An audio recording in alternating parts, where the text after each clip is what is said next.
keni ardhur, ju ftoj të ngrihemi në këmbë për ta filluar shërbesën me këngën e parë. Është kënga me numrin 1, A ke marrë pastrinë.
Kënga me numrin 53, kur trumbetës do t'i bjek.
Mirëmëngjes, mirë se keni ardhur. Si ajo Ania që anon nga ky krau këtej, ka më shumë njerëz këtej, po ju duhet jeni pesha më të rënda. Kështu si njerëz, jo si peshë trupore. njeri me peshë, por lati Zotit kemi mundësi të adhurojmë Perëndin, edhe kjo kënga më kujton fillimet e këndimeve në Kish, ndonjëherë nuk i kupton gjitha, por ne që jemi në Shqipëri për shembull, për ta ilustruar pak, na kujton apelin. Bëjmë shkollë, lexojmë emrat. Lexojmë emrat në shkollë. Se këto të fëmijët po këndonin mirë, apo jo? Edhe kur mungon, thot mungesë, apo jo? Dhe kënga thot që një ditë Zoti do thrasë emrat e gjithë atyre që do jenë të shkruar në librin e jetës së qengjit. Ata janë që kanë besuar te Krishti për larjen e mëkateve. Kështu që lavdi Perëndis që ne jemi këtu, por nuk mjafton. Kryesorja është të besojmë vetëm gjakun e Krishtit dhe të rritemi tani edhe si modeli i tij. Mirë, është koha e verës po afron. Njerëz do kenë pushime, njerëz do kenë nevoja të ndryshme, është dhe vap gjithashtu. Por Zoti na ka dhënë mundësinë si çdo vit ti shërbejmë atij. Kemi mundësi të bëjmë disa aktivitete dhe një nga lutjet që kam unë është Karamaja, është jo vetëm programi është shumë i rëndësishëm, por është të mësojmë të lutemi për fëmijët, të lutemi për të rinjt, të lutemi për njëri tjetrin edhe të tregojmë një interes real për njerëzit. Bota është e mbushur me programe, edhe në përkisha, por një gjë që mungon përgjithësi është shembulli. Shembulli i sakrificës, shembulli i vetmohimit, shembulli i inkurajimit, shembulli që ta shohësh tjetrin në sy, kemi thënë, edhe thuash nuk jam vetëm unë, por jam këtu për këta. Dhe ne s'mund ta bëjmë dot nëse nuk marrim nga Perëndia. Nëse nuk marrim çfarë? Dashuri, nëse nuk marrim mençuri, nëse nuk marrim frymëzim, nëse nuk marrim vërtetën. Që edhe një herë është bukur të kemi programe, fëmijët mblidhen, të rinjt mblidhen, ne të rriturit mblidhemi, apo jo, i shoh dhe gjyshit kanë qef të mblidhen bashkë, edhe pastor Marko është nga i grupit tani. Sepse secili ka qef grupin e vet, apo jo. Që të rritemi edhe në dashuri dhe në inkurim, ndërsa bëjmë gjithë këto programe, sepse programet janë të mira tham, por kemi edhe frymën e Zotit. Që të lutemi për një frymë të mirë që ta përçojmë tek të tjerë. Atëherë do kalim tek një poster që kemi, këtë javë që më vonë, do njëhen, thamë në fillim e ke, tani se ke. Ka fajnë pastor Majko dhe Çimi, këta të dy sot kishin probleme me teknologjinë, por nuk shkon 100% më mirë edhe kur është temi dhe pastorati, edhe ata bëjnë gabime. Le unë pastaj, unë jam zero, mi që janë këta të paktën. Si daj, më mirë t'jenë disa me gabime, se sa pa njeri fare. Po prite pastorin e përsosur, besimtarin e përsosur, nuk e kuj që, në asnjë vend, por le të mësojmë të rritemi, kështu që në datat 22 deri në 26 qershor, do kemi kohën biblike verore për fëmijë dhe pastaj 27 deri 29 do jenë për të rinjt. I dhash dhe ftesa fëmijëve, do i kujtojmë dhe në kish këtu përpara. Por këtë javë fillojnë në Marikaj, do kenë nga nesër, nga nesër, gjithë javën, dhe jenë dhe nga kisha jonë të përfshirë, që do shërbejnë atje, edhe nuk është e lehtë sepse jo vetëm janë fëmijë të ditëve tona.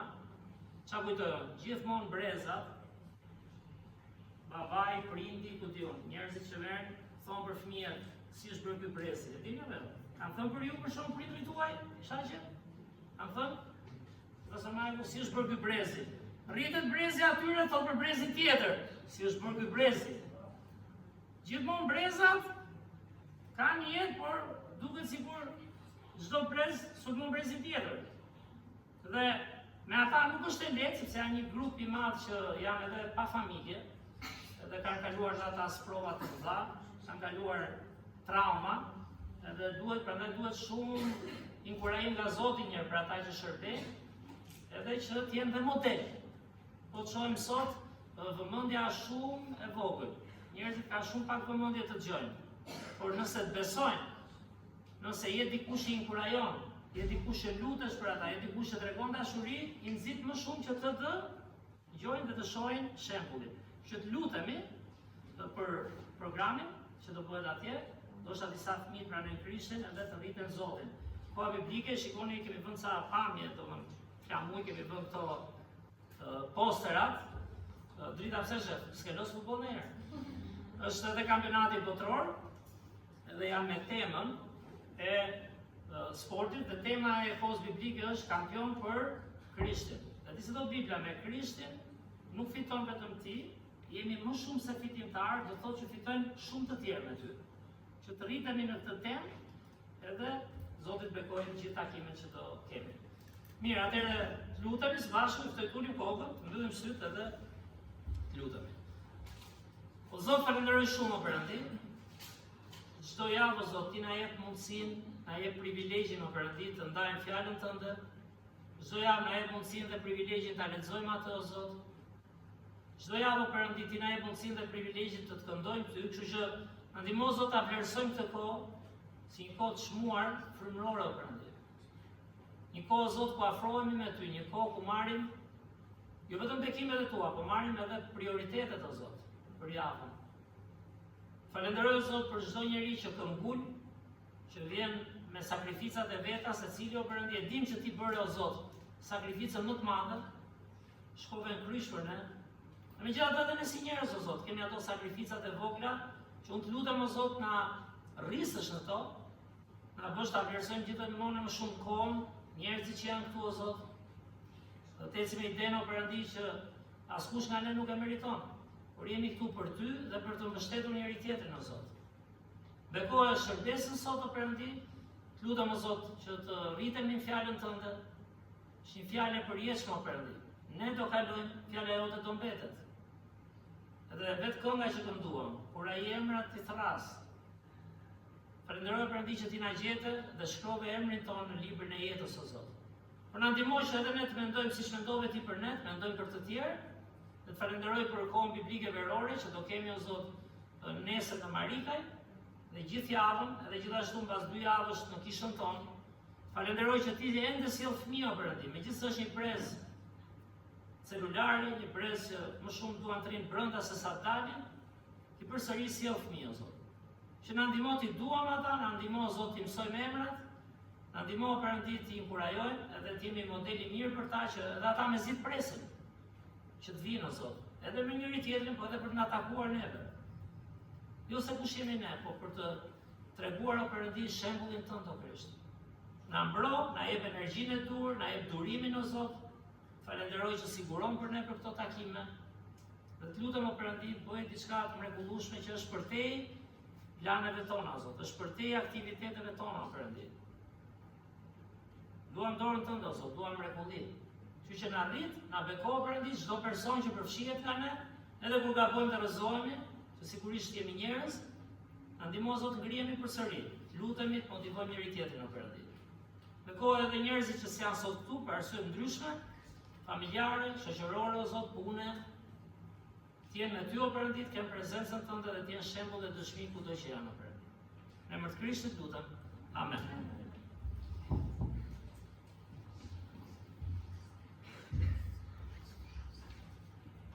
Kënga tjetër është kënga me numrin 21, ndërtuar shpresa ime e ri.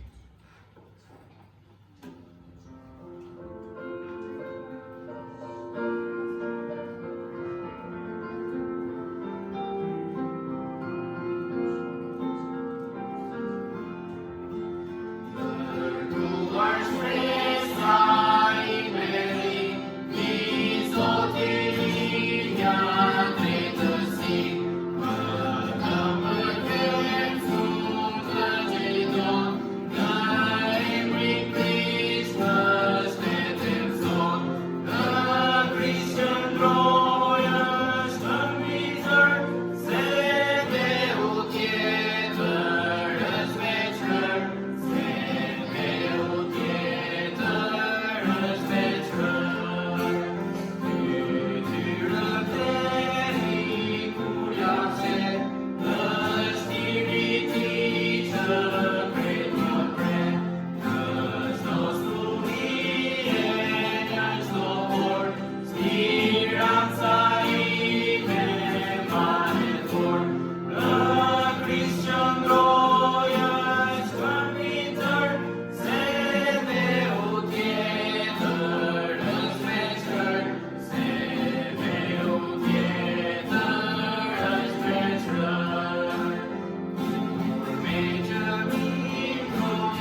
të jemi besnik në dhënje, për çuar përpara fjalën e Perëndisë.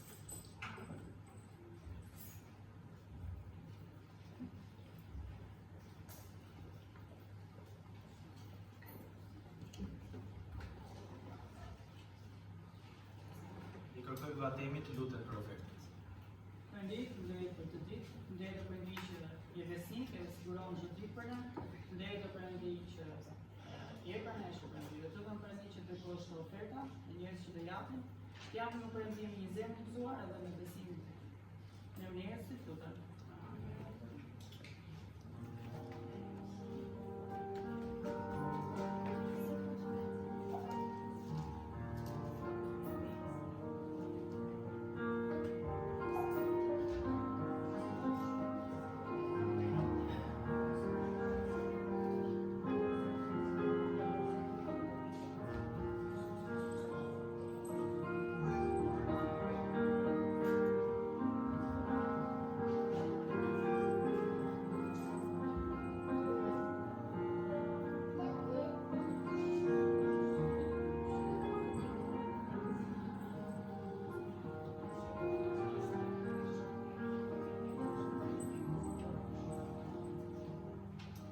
Do të lexojmë nga fjala e Perëndisë, dhe ju ftoj të hapim Bibla tek Marku, kapitulli 5, vargjet 1 deri në 20.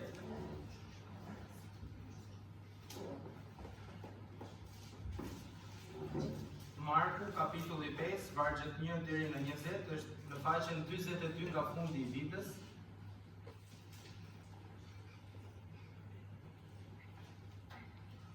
Unë do ta nis me vargun e parë dhe të gjithë së bashku me vargun e dytë dhe kështu me radhë deri në fund.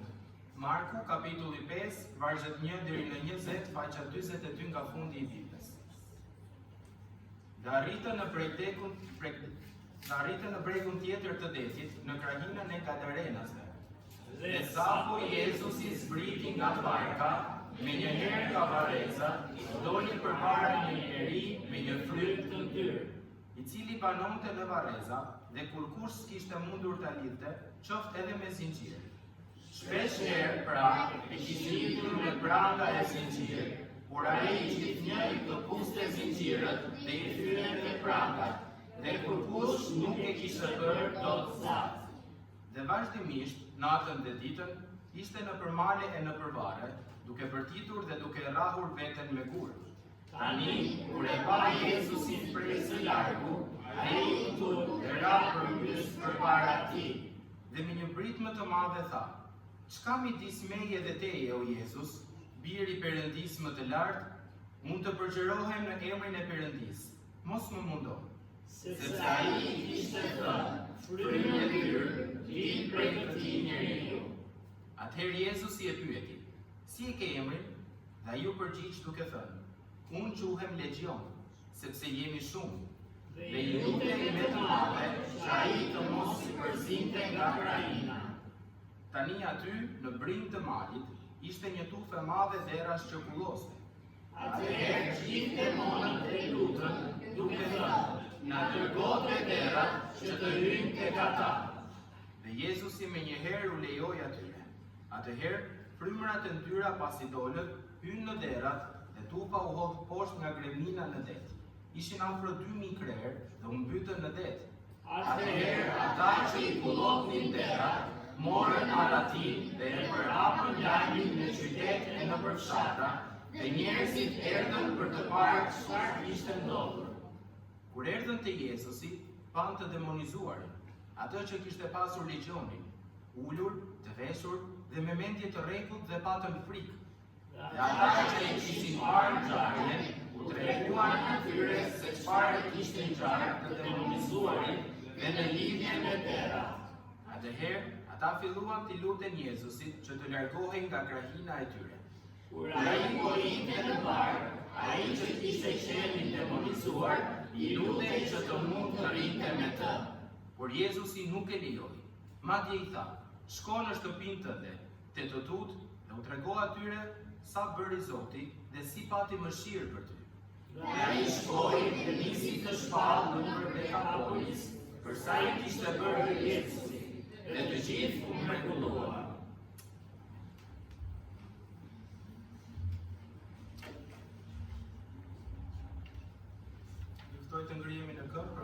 radhës është kënga me numrin 106. Ja ku jam Zot, më dërgo.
Ikën fëmijët, u rritë mosha mesatare të dhe.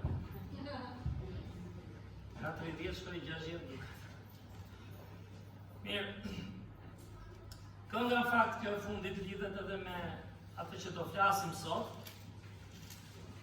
Fajin e ka i Vargu që përlexoja gjatë javës.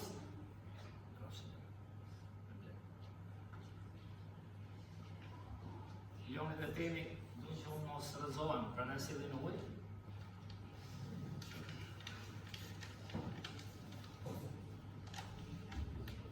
Mirë, do lutemi tani, dhe do vazhdojmë për pak qast. Le të lutemi dhe njërë. O Zot, falenderoj dhe njërë o Perëndi që kemi mundësi të këndojmë, kemi mundësi o Zot të mbushim zemrat tona o Perëndi me të vërtetat e tua, me melodinë e këngëve o Zot. Falenderoj o Perëndi për këtë këngë të fundit që kënduam. Sot ja ku jam Zot më dërgo. Dhe të lutem o Perëndi na arrit kuptojmë gjithmonë më shumë o Zot, gjithmonë më thellë ku na dërgon edhe çfarë çojmë atje. Dhe sigurisht o Zot ne gjithë që vim kish jemi aq të zgjuar dhe të mençur të kuptojmë që ne çojmë fjalën tënde. Reja që ti o Krisht na thua çojmë dhe më tepër.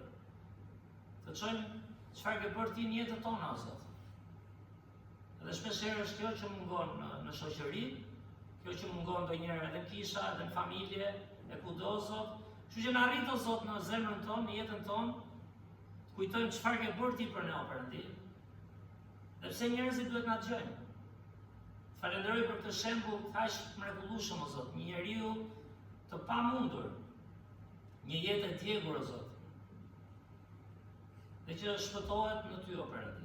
Që na arrit o Zot që edhe ne të çojmë atë që Ti ke bërë në jetën tona tek njerëzit, Ti motivojmë ata o Zot, edhe të jenë të hapur pastaj ndaj fjalës Tënde. Bekohet takimin tani, na hap mendjen, na hap zemrën o Zot, na prek me frymën Tënde. Na ndihmo edhe një herë të kuptojmë që kemi nevojë të frymëzohemi o Zot, jo vetëm të dimë në kokë, por edhe në zemër o Perëndi. Dhe të falenderoj për gjithë njerëzit që janë këtu sot, për privilegjin që kanë ata dhe unë o Zot, të dëgjojmë fjalën Tënde. Dhe të falenderoj edhe për privilegjin që më jep mua o Zot të jap këtë mësim sot o Perëndi. Bekoje vazhdimin në emër të Krishtit lutem. Amen. Mirë, faji i këtij mesazhi s'është faj, s'është gjë e mirë, por është pikërisht siç e lexuam historinë, aq që goditi më shumë gjatë javës që po lexoja, edhe që më nxiti ta ndaj, duke njohur çfarë, edhe jetën tonë këtu, tani pak a shumë edhe shqiptarët dhe amerikanët dhe indianët që jemi këtu të paktën, kanë ngjashmëri, se jemi njerëz apo jo, kemi ca gjëra të përbashkëta. Megjithatë, vështirësitë në kuptimin praktik ndonjëherë janë të ndryshme dhe unë nuk kam qenë as në Indi as në Amerikë, kam takuar njerëz dhe di që pak a shumë, siç na tha një gjermane te kampi, me pastor Markun duke isha që e pyetëm, ma nuk e mbaj mend, me pastor Andi, i tham si janë njerëz në Gjermani. Tha, "Jo, zemra e njeriu tha është kudo e njëjtë." Mund të kenë disa shtete kanë më shumë kulturë, disa kanë më shumë kulturë të krishterë, disa njerëz rriten në një mënyrë të caktuar, në familje, në shoqëri, por në thelb zemra e njeriu është mëkatare, kudo dhe ka nevojë për transformimin e Zotit. Dhe kur shoh jetën, kur shoh kam biseduar dhe me njerëz këtu sa vjet vazhdon kisha dhe çfarë bekimi është që çdo javë, sa u bë tani 31 vjet këtu, çdo javë ne vazhdojmë takimet, vazhdojmë mbështetjen. Dhe unë prap çuditem nga fjala e Zotit, prap ka vënë për rritje. Domethënë kur vjen fillim kish, bisedosha, nuk e di si keni thënë ju, besova te Jezusi. Prandaj po flas për shqiptarët, nuk e di si kanë mentalitetin indianët, amerikanët, ndoshta, po vija e njofta Jezusin, që nga këta njerëz të kishës, edhe ka që jeta krishtere. Pastaj fillon rritesh, prit. Ti duhet jesh shembull si Krishti, nuk është vetëm të shpëtojë ty. Ti duhet dalësh ti flasësh të tjerëve. Ti duhet sakrifikosh që të fitosh dikë. Ti duhet ndash fjalën e Perëndisë, e me radhë apo jo. Ti duhet të lutesh për moshë një familje të krishterë. Ti duhet lutesh për misionet. Vazhdon koncepti biblik për gjërat që duhet bëjmë. Por gjithmonë, ajo që shoh gjithmonë më shumë dhe që është kaq e nevojshme si tema e vitit që kemi, është modeli i përditshëm në familje, në kishë gjithashtu, në lagje, në shoqëri, në shkollë, në punë. Dhe pse them këtë? Sepse vargu 19, po nisim nga fundi, thuhet kur Jezusi e shëroi këtë njeri, çfarë i tha? Thepi, i tha, "Jo, kur bësh një mësues i mirë, ti do ndash fjalën e Perëndisë se do të dish shumë. Kur bëhesh një mësues i mirë, të studiosh Biblën, të kesh shumë njohuri, të gjitha këto ndihmojnë, apo jo? Të mësosh nga Bibla." Por çfarë i tha ke vargu 19? E lexoj bashkë. 1, 2, 3. Por Jezusi nuk e lejoi, madje i tha, "Shko në shtëpinë tënde, e të tut, dhe u trego atyre sa bëri Zoti dhe si pati mëshirë për ty." Tani fal, njerëzit, pse duhet na dëgjojnë ne? Ne çojmë fjalën e Zotit, apo jo? Po gjithë njerëzit kanë fe ndryshme. Gjithë mendojnë që është fjala e Zotit e tyre. Por fjala e Perëndisë thotë që Krishti, të ngul në Bibël, thotë që me fjalën ne duhet të çojmë dhe shembullin dhe modelin e dashurisë, e sakrificës, të interesit real personal. Nuk shkon vetëm fjala. Sigurisht fjala është mirë kur e ndajmë, por kemi nevojë për shembull. Ne kemi nevojë me dojmë të rritemi shumë. Çfarë? Ti tregosh njerëzve çfarë ka bërë Zoti për ty. Pse do të vinë kishën? Pse do të gjejnë fjalën e Perëndisë? Nëse ajo produkti i jetës tonë është gjithmonë trishtim, ankesë, grindje, po kështu janë ata. Por ti çfarë bën? Unë çfarë bëj? Lëre çfarë bëjnë tjerët. Qose Jezusi do mendonte kështu, a di çfarë? Jezusi nuk do ishte fare në këtë rajon. Ku po flasim? Pak gjeografi dhe pak histori, jo shumë, se po bën shumë pastaj. E humbi blodhemi, por pak. Pra, tema ishte edhe misioni pamundur e konferencës dhe lidhet dhe me këtë që bën Krishti. Në fakt, kjo ishte një ngjarje misionare. Pse? E para njëherë Krishti erdhi nga qielli në tokë, një mision. E dyta, ai shkoi në një zonë, prandaj nisa, shkoi në një zonë që ishte një zonë pagane. A kupton? Nuk ishte një zonë e mirëfillt e judejve, nga erdhi Krishti, nga erdhi pjesa më e madhe e fjalës Perëndis. Toka e premtuar, por erdhi nga një vend, ose filloi shërbimin në një vend që nuk pritej. Një vend fakt paksa të çuditshëm. Ky vend quhet, nëse shikoni në fund të vargu 20, ai shkoi predikote në Dekapolis. E dëgjuat atë ke vargu 20? Dekapolis është gjithë kjo zona që ka çfarë do të thotë Dekapolis, e dini? Deka. Deka i la qenësh, nga shroba. Dekapolis do thot 10 qytete. Deka është 10, apo jo? Qytete. Përfshinte ky rajon, përfshinte 10 qytete. Dhe një nga qytetet është ai ku ishte ky demonizuari, që quhej Gadara. Prandaj quhet aty i demonizuari Gadarenas. Dhe shumë interesante, para ca muajsh, nuk e di tani sa, se do një harroj, ngatroj, mirësera, apo jo, butohemi. Por para ca muajsh folëm për shërbimin që Krishti e nisi në Galilen e paganëve. Sa interesant. Nuk e nisi në Jeruzalem, nuk e nisi ke liderët fetar, ndonjëherë nga s'moj bëjmë shaka këtu me tituje, nuk fillon nga titulli. Fillon kush je ti. Fillon tek zemra, fillon çfarë ka bërë Perëndia për ty. Po mbajtëm ke titulli, ke kisha, ke Bibla, kemi thënë në kisha, fjalët nuk ka dhe në ambiente fetare, fjalët më shumë përdorura, që krijojnë dhe inflacion janë Perëndi, besim.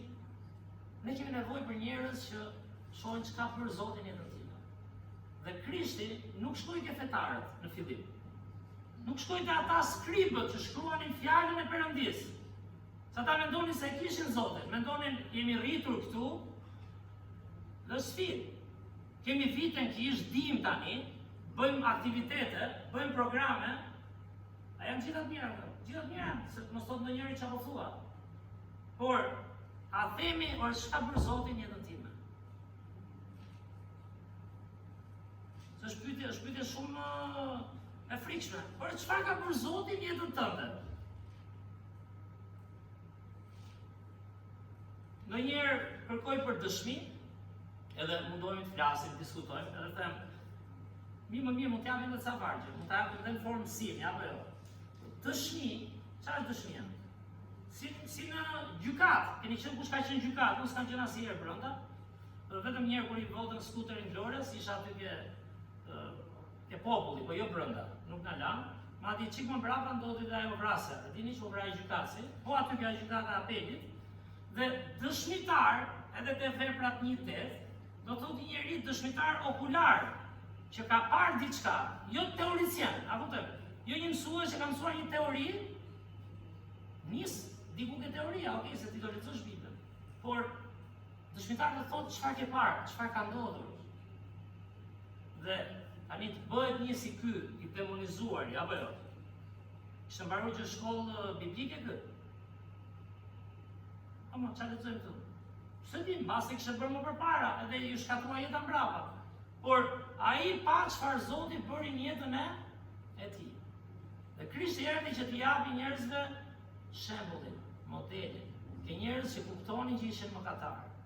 Edhe pse ne disa për nesh jemi besnik për vitesh, edhe disa për nesh mund të jemi dhe drejtues.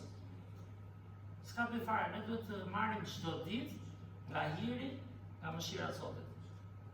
Do të themi çdo ditë si po më përdor Zoti mua, si e kam unë mundësinë predikoj sot për shemb. Ti që je ulur mund thuash, Si erdha sot në kish, lavdi Zotit të dëgjoj fjalën e përjetshme të Perëndis. Mund t'isha ke kafja apo jo? Mund t'ishim duke parë televizor, lavdi Zotit jeni këtu. Po si në bëri Zotit këtë që janë?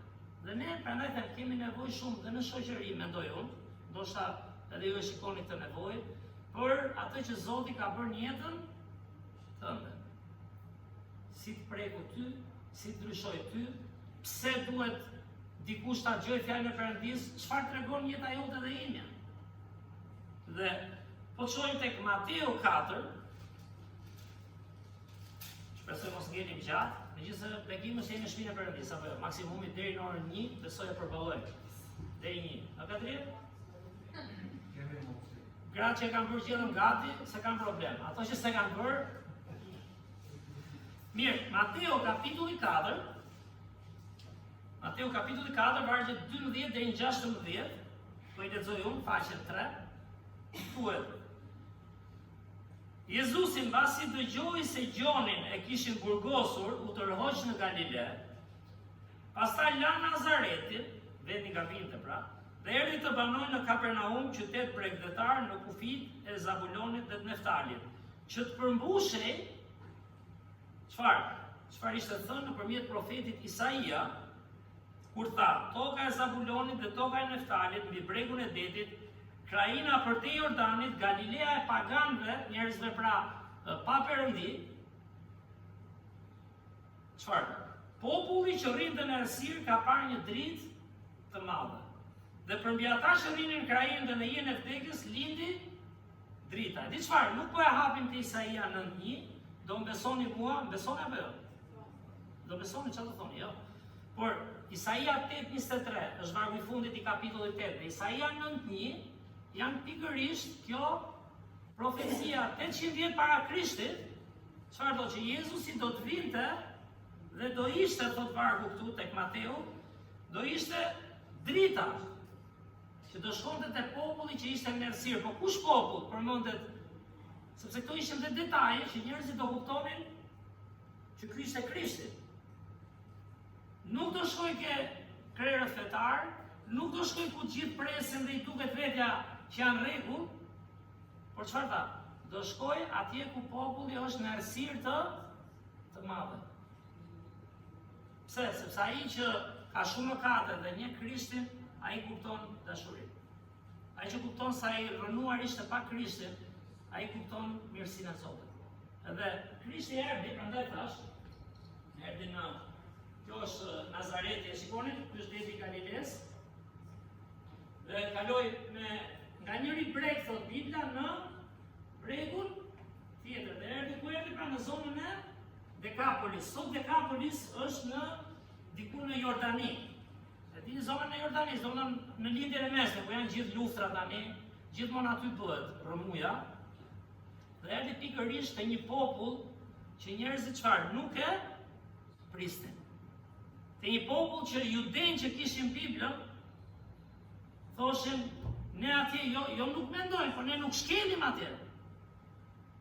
Judenj nuk shkelin as në Samari, e dini, pra ishte Samaria ja po është, ka që ishin përzierë këta, Judej me prozelvit që i shuaj, dhe i binin kështu rumbullak, ose kalonin mundoheshin t'i binin qark në rrethinat, vetëm që mos të takoheshin me njerëz tillë, sepse mbanin veten, ne kemi fjalën e Zotit, okay, gjë e mirë ti je i veçuar nga bota, po jo të bëhesh krenar, jo të mendosh se çfarë je ti dhe unë.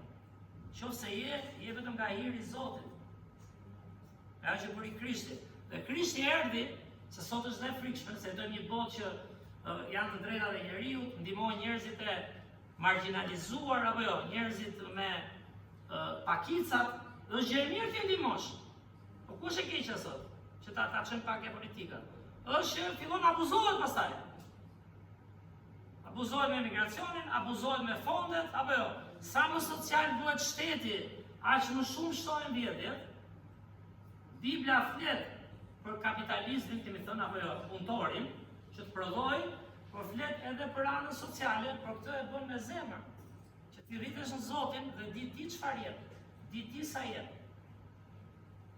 Fjala ku thotë kisha në fillim kishte gjëra të përbashkëta, është fjala komunizëm që vjen. Jo komunizëm që detyron shtetin. Keq interpretojmë Biblën, është ti nga dashuria e Zotit, nga ajo që ka bërë për ty, ti do të jesh bekim dhe t'i japësh tjerë. Pra, në këtë kontekst, ka ishin njerëz për judenjt të marginalizuar, njerëz që si jeni si këta. Dhe që ishin ta në fakt? Pastor Majko mund të ketë ndonjë paraardhës në këta. Po, sepse këta ishin, flisnin kryesisht greqisht, edhe ishin edhe greko-romak, kishin përzierje, se Roma kishte kushtuar gjithë rajonin. Dhe këta ishin gjuhë greke, këta ishin pagan, apo jo, ose kishin perëndi fare, o kishin shumë perëndi. Ishin njerëz, e qesha i se e vdi Zotit dhe shpëtoi perëndia, adhuronin perëndi pagane, dhe judenjt, nga do vinte Krishti, se çfarë thot Bibla të gjoni, erdhi të vetët nuk e diku se pranojnë, ata që kishin Biblën. Prandaj po flas me këtë frym, do shta shpërëndia që na flet, shpresoj. Se po ke këtë edhe hutohesh, e kemi. Jo, duhet rritesh kuptosh. Ata shkruan Biblën, skripët, krye priftërinë, a di çfarë thot, ishin drejtuesit e besimit, dhe të fesë së Zotit po themi. Po ishin pa Zotin. Bibla është libër manitës, është një libër që prandaj do të prekim mendjen dhe zemrat tona. Dhe Krishti tani, biri i Perëndis, ku shkon? Shkon në Galilenë e paganëve. Shkon ka ata njerëz që kishin nevojë se ishin arsir dhe duhet ta shihnin dritën e Zotit. Se kur shkojnë në tempull, nëse mbani mend, te mësuesit e ligjit, ata bënin pyetje për ta kapur keq. Ata bënin pyetje provokuese, mbani mend, për ta thënë provë sot Bibla. Ata thoshin e tim tani, ta kapim këtë. Dhe Bibla thot, ai shkoi te të vetët nuk e pranuan. Dhe prandaj erdhi, dhe kjo e temë sapanit të Dekapolis sot, janë pra, shpresoj një herë, unë se kam ëndër që o të ndodhi.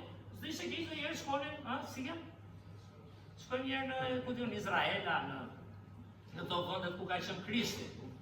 Blidhin ca kursime, u bën shumë kursime. Pastoranti thanë mbledhin për Tropoj, do mbledhin për Hungari, mbledhin dhe ca për në Izrael.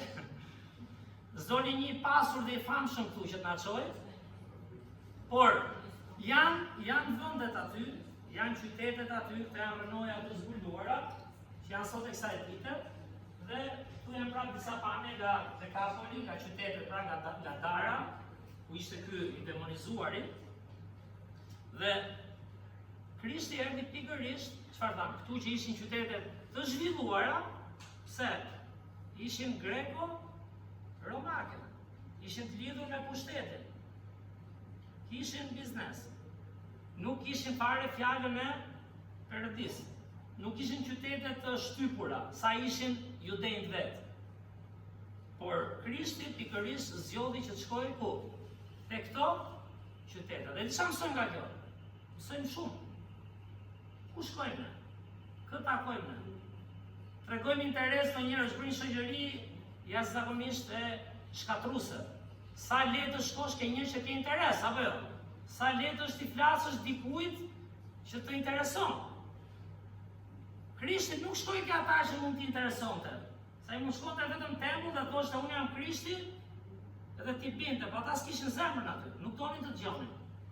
Krishti shkoi te një vend që nuk ja priste mendjen njeriu.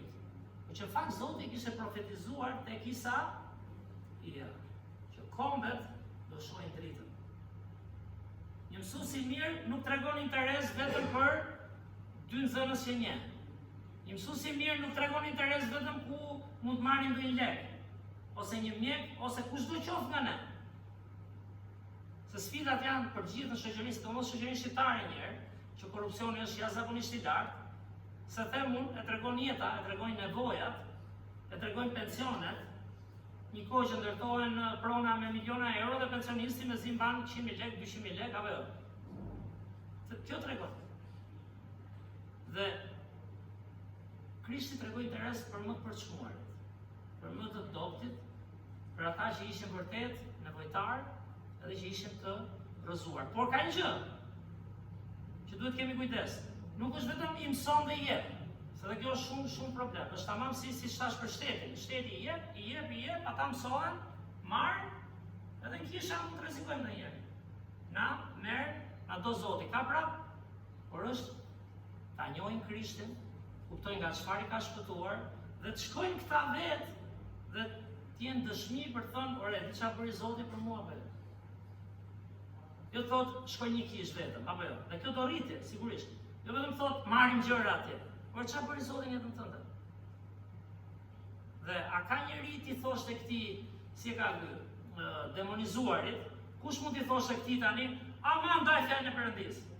S'kishte nevojë sepse ai e pa në jetën e tij ishte dëshmitar personal, nuk ishte shtrida dorën, dhe tash janë Zotit. Pse s'del ti flasësh njerëzve? Tani, edhe do i mësoj njerëzit. Dakor, edhe do i themi njerëzve, "Jo, duhet dalim, more, se është fjala e Perëndis." Por sa më mirë bëhet kur tjetri, ti, unë, ai, ajo, kuptojnë çfarë ka bërë Zoti në jetën time. Nuk shkon vetëm me teori, nuk shkon vetëm çfarë thot vargu, nuk shkon vetëm si judejt e kishin Biblën, por shkon çfarë ka bërë Zoti në jetën tënde. Dhe po të kërkosh, tash dikush nga ju më thot, s'ka bërë shumë, sa unë çuni mirë kam qenë më përpara. Grua e mirë. Po fillon me këtu, nuk e di çka kemi kuptuar nga ajo që ka bërë Zoti. Burri mirë kam qenë gjithmonë. Çuni mirë kam qenë gjithmonë. Kam bërë ca gabime, po të lexojmë Biblën. Po të rritemi apo jo. Kuptojmë dhe ne ca gjëra të këqija që kemi bërë. Në zemër, në sjellje, ku diun. Po unë mund të rija gjithë ditën këtu, s'dua ta bëj sigurisht mesazhe jetës time, por edhe unë duhet ndaloj, apo jo, duhet ndaloj të thosha pritore, çka ka bërë Zoti në jetën time. Po prit është mesazhi, jam mesazhi një herë, të dëgjoj njerëzit, pastaj më mirë se unë e dash fjalën e Perëndis. Ka bërë gjë Zoti në jetën tënde? Si të ka ndryshuar? Çfarë bëje më parë? Çfarë do arrije? Ku do shkoje në fund jetës? Për kë mendoje? Çfarë plani kishe? Planin tënd? Për koshën që të çon paga e mëkatit është vdekja në ferr? Apo mësove të ndjekësh planin e Zotit që është përmbushës për shpirtin dhe për të ngritur, për t'i dhënë vlerë, për të motivuar tjerët. Për këtë na thirrri Krishti. Dhe prandaj them, çuditshme, por ai shkoi aty ku nuk mendonte asnjë tjetër nga ata fetarët e kohës. Dhe me qëra fjala, edhe dishepujt i thirrin në Galilenë e paganëve, në Kapernaum. Kishin marrë diçka nga fjala e Perëndis, por këtu fillon shërbimi i madh i Krishtit. Në Galilenë e paganëve. Dhe posteri i ditës fakt është pikërisht ky, historia që e lexuam, se s'dua t'i bien shumë historisë, por është pikërisht takimi i Krishtit. Fakt është interesante, prandaj tash ta bëjmë çik historike. Në Bibël nuk lexon shumë për derrat. Që rrisin derra, prandaj them që pastor Majku që është gjysmë italian apo jo, çu i thën. Ata kanë qenë proshutë në derrit. Aha, how's it going? John, you like her? Po, edhe John, më rejnë. Ne nga tradita muslimane dhe dhjata e vjetër ai kishte dhënë si simbolik që derri kafshës, si gjithë kafshët, apo jo. Por ishte siç ka ato pislëkun, edhe ju nuk do ndiqni mëkatarët. Dhe prandaj judejt i shikonin të huajt, grekët, italianët, po themi romakët, edhe ne ilirët, besoj ilirët ças kanë hëngër. Nuk e di, mace qenë besoj deri si kinezët, po dera kanë hëngër për shembull. Dhe çfarë do të them? Pse rrisnin dera ata? Se ishin pikërisht apo ton? Kulturë jo judease. Kur lexon për judej, kur lexon lidhjen e Krishtit, lexon për dele, apo jo, lexon për qengja. Lexon për ciep për shembull. Për dera nuk lexon. Sa interesante është dhe historia dhe kultura e vendit.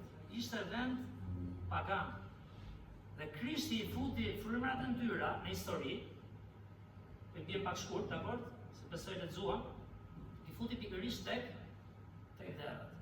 Dhe po çojmë tek Gjoni 3:16, tham, sigurisht Perëndia, nuk do lexojmë, por është ai vargu i famshëm, Perëndia nuk erdhi vetëm për një grup njerëzish, por Perëndia i Biblës nuk erdhi për të thënë, "Jo, ju keni traditën dhe ky kombi është i krishterë, ky kombi është", ai erdhi për të gjithë fakt erdhi për ata që kuptuan nevojën që kishin për Perëndin.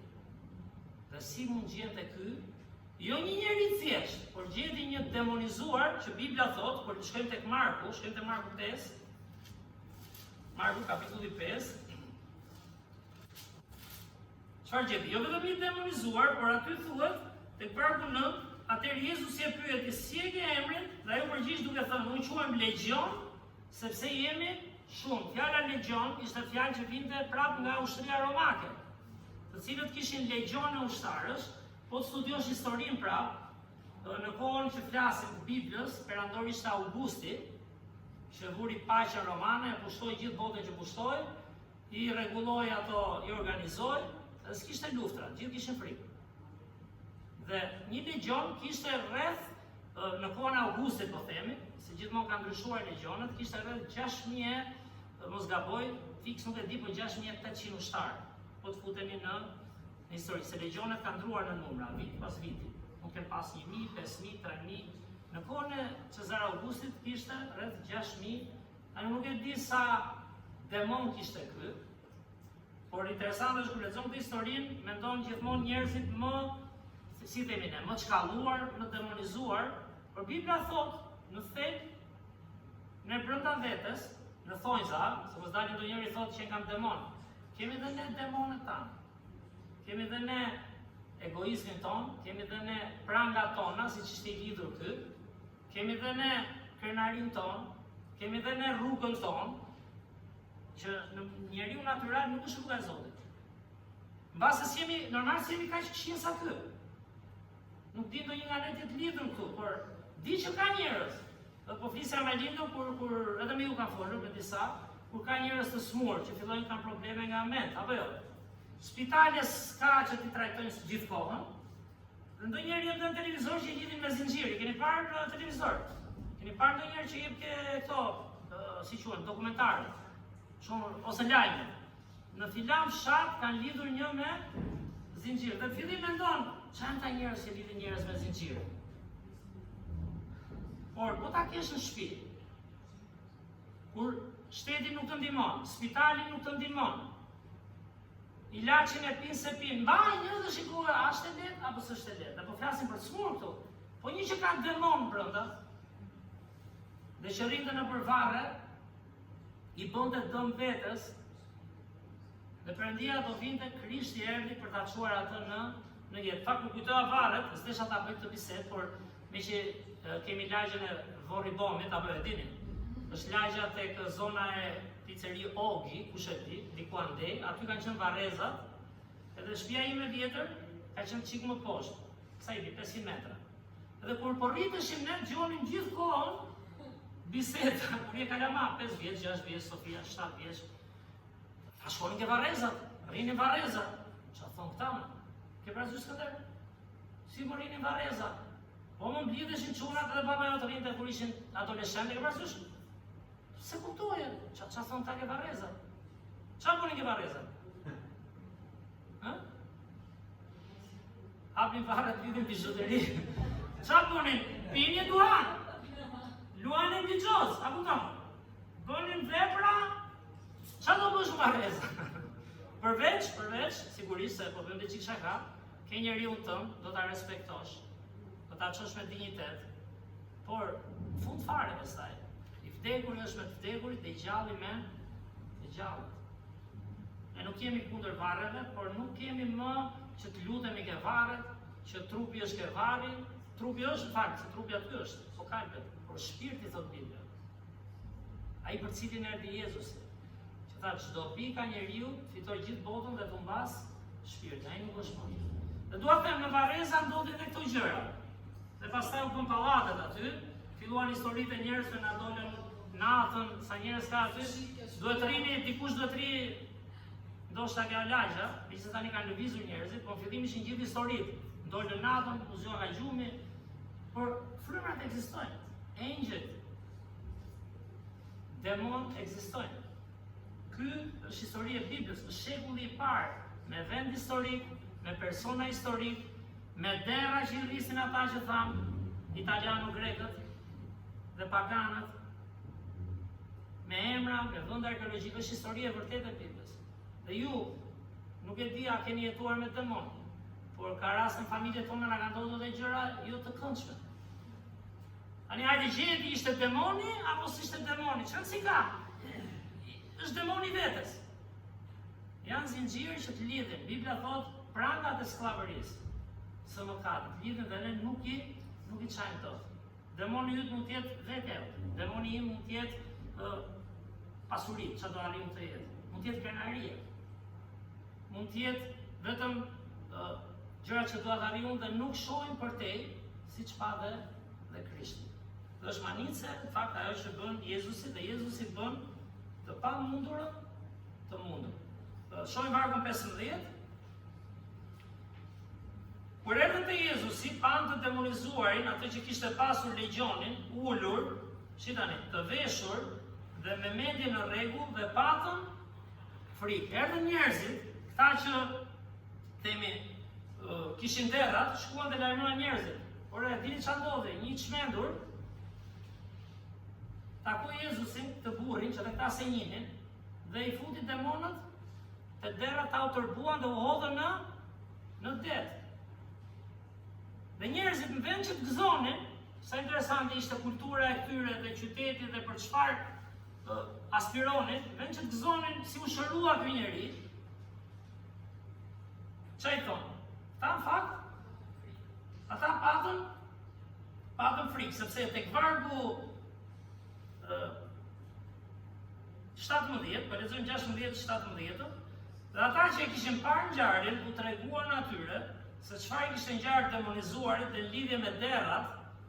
Atëherë ata filluan t'i lutën Jezusit që të largohej nga kraina e tyre. Tani po të ndodhi kjo mrekulli, logjikisht, ne do duam që të rri Jezusi apo të hiqim?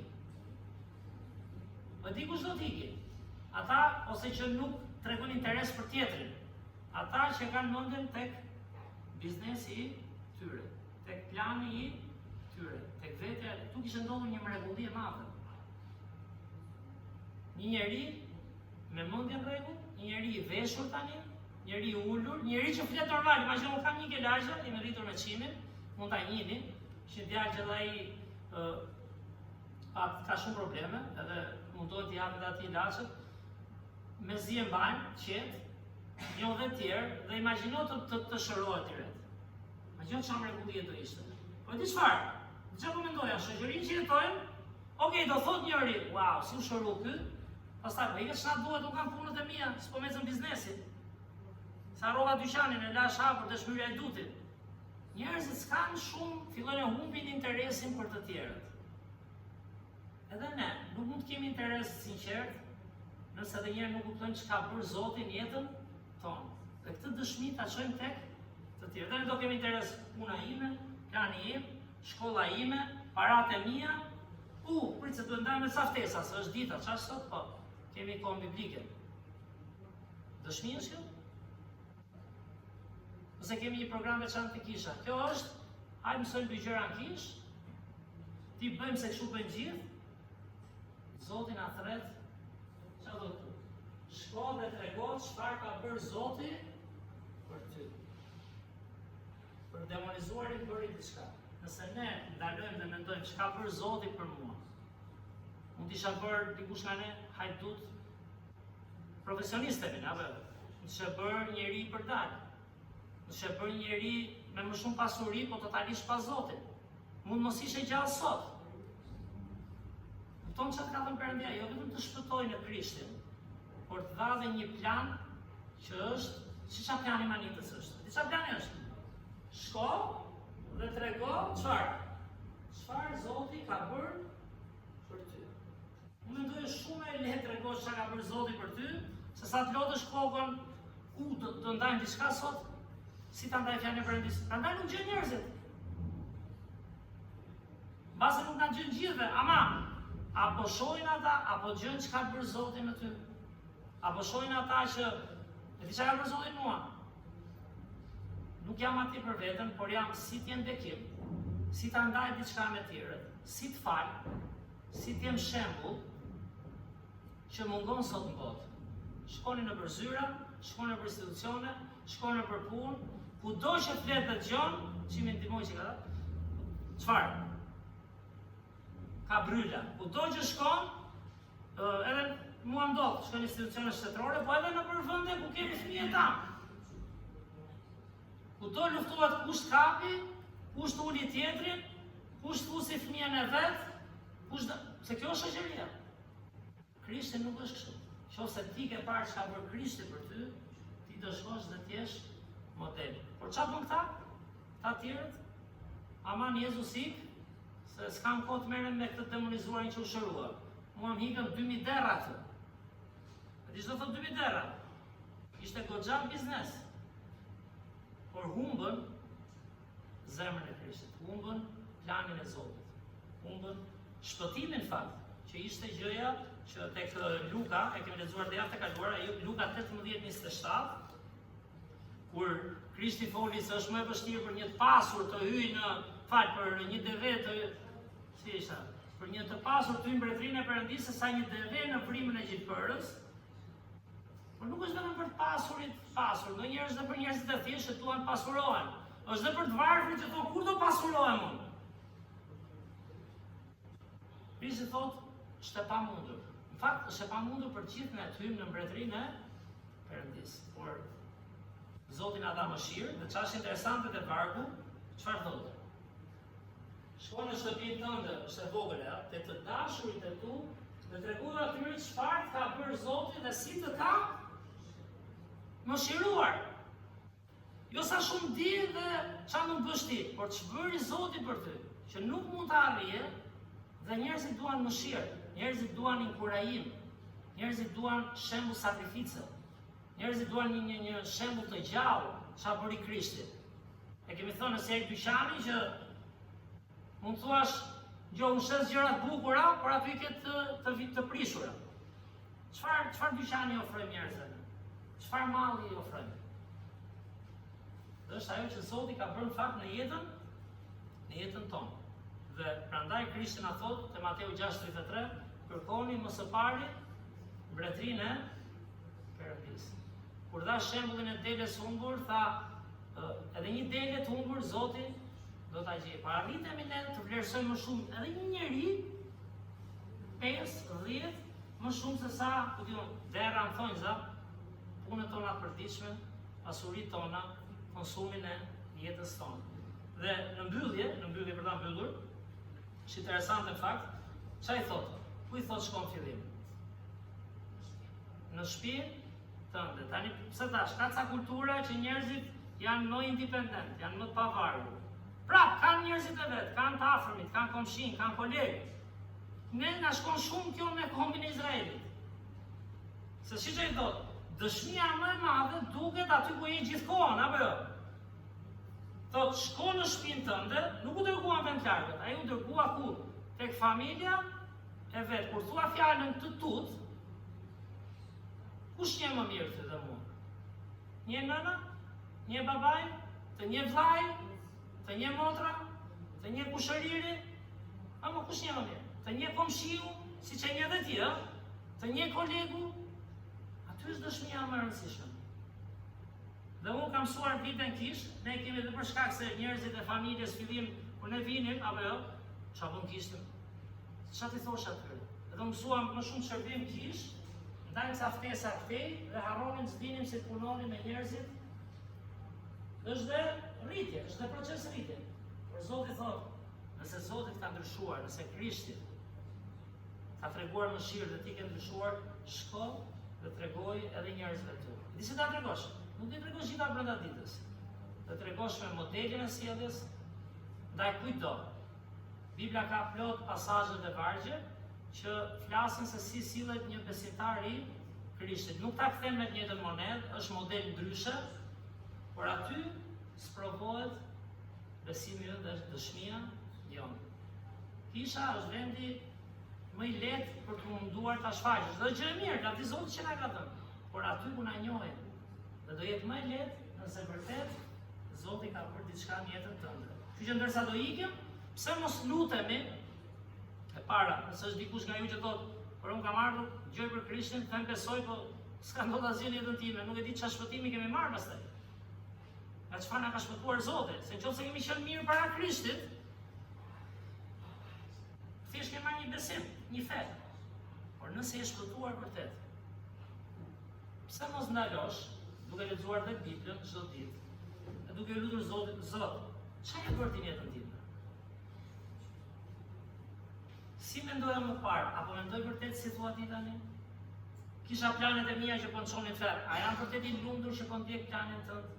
Kisha thavese, egoizëm, lakmi, vjedhje, sulm, arrogancë, ku diun, ka ndryshuar pak. Ka sa gjëra në jetën tonë? Se kjo është ajo që Krishti e tha pikërisht këtij, apo jo? Këtij të demonizuar. Tha shko, jo thjesht mëso shumë, fillimisht, se po s'ke dëshmin, çfarë të tregosh pëse? Mësim. Okej, lavdi Zotit është fjala për disë.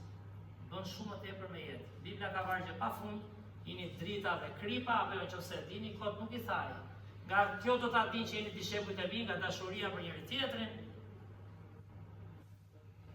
Esni në gjurmët e Krishtit si ai ju tregoi dhe dha jetën për ju, pra janë gjithë modele që shoqëria ka nevojë. Që le të rritemi, se unë mendoj kjo është fjala e thellë e Perëndisë, edhe është më e thjeshtë në fakt. Pse? Çfarë ka bërë Zoti në jetën tënde? Çfarë ka bërë? Shko, daje me tjerë. Që është një histori e mrekullueshme mendoj unë, dhe mendoj vuajnë kudo, në shkollë, në punë, në kisha, në shoqëri, vuan për model. Teori ka gjithandej, organizim, aktivitete ka gjithandej, gjithë institucionet kanë aktivitete. Por çfarë bëri Zoti për ty? Ndaj. Le të lutem. Zot, falenderoj Perëndi për këtë histori, që thelbi asaj që pam sot, o Zot, është që ti do të gjithë, ti do dhe ata njerëz që nuk mendon njeriu, Perëndi, ata që duken më të humburit, ata që duken më të përçmuarit, o Perëndi. Në fakt, ata që duken sikur janë kundër Perëndisë, një popull pagan, por që ti, o Zot, ti o Krisht, që je modeli ynë i përsosur, edhe jo pa qëllim. Këtë kapitull në Bibël, që është në fakt e shkruar në 3 ungjit, është kaq e rëndësishme, Zot. Vendi ku shkove, o Perëndi, njeriu që takove, edhe misioni që i dhe, o Zot. Na mësove ne, o Perëndi, sidomos ne që kemi vite në kish, na arrit, o Zot, na mësoj që ka vend për të rritur. Na mësoj, Zot, që gjëja më e lehtë, edhe më normale është të themi çfarë ke bërë ti për ne, o Perëndi. Gjëja që mungon pot. Morali është kudo, mësimet janë kudo, edhe shkolla të mbushë në moral, edhe mësuesit, edhe prindrit, edhe kisha, por ne kemi nevojë, Zot, shohim çfarë ke bërë ti në jetën tonë. Që na ndihmo këtë javë, Zot, edhe në vazhdim. Pse jo, Perëndi, të lutemi ty na hapësh mendjen dhe sytë dhe të shohim çfarë ndryshimi ke bërë në jetën tonë, o Zot. Çfarë shpresë na ke dhënë, çfarë vizioni na ke dhënë për jetën, o Zot. Çfarë planit mrekullueshëm që nuk mbaron me peqërim. Po është plani përjetshëm, o Perëndi. Që të falenderoj, o Jezus, që na deshe aq shumë, edhe që je ky model për ne, dhe je një model i pagabueshëm për ne. Ne mund të gatrojmë ndonjë varg, ne mund të gatrojmë ndonjë doktrinë, o Zot. Ne mund të gatrojmë ca vargje përmendësh, ne mund të gatrojmë dhe mesazhin që japim. Por s'mund të gatrojmë dot atë që ti ke bërë në jetën tonë, o Zot, sakrificën tënde. Që na ndihmo dhe ne, ta kemi këtë dëshmi, prekim jetë njerëzish, o Perëndi, për nderin edhe për lavdinë tënde. Ndërkohë ata që janë pa Krishtin, ta mendojnë mirë, o Zot, nevojën që kemi për gjakun tënd, pagën e çmuar për mëkatet tona. Falenderojmë, o Zot, që i tillë, i vërtet, dhe i dashur, o Zot, dhe i shenjtë. Na ndihmoj gjatë javës, në emrin tënd çmuar lutemi. Amen. Mirë, lavdi Zotit për fjalën e tij. Gjë, po të rish ai pasazh nuk mbaron, mund të rish gjithë javën ose gjithë muajin, por edhe një herë thelbi ishte le të bëhemi dëshmitar për rahat të asaj që Zoti bën në jetën tona dhe për këtë vuajmë të gjithë fakt. Për shembull, do ta mbyllim me një këngë, lavdi Perëndisë që ishim, edhe do jemi të lirë pastaj. Kënga e fundit.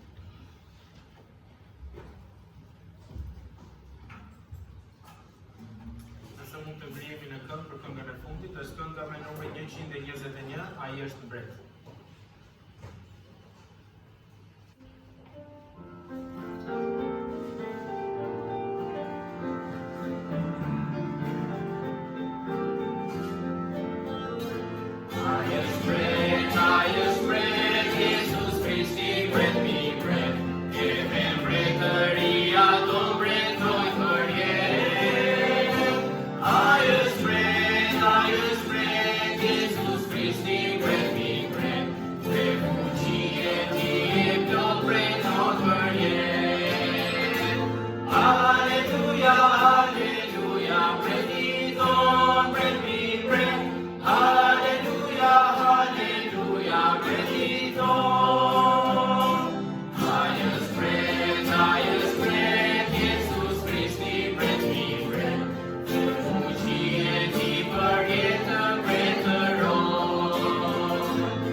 lekët e tij.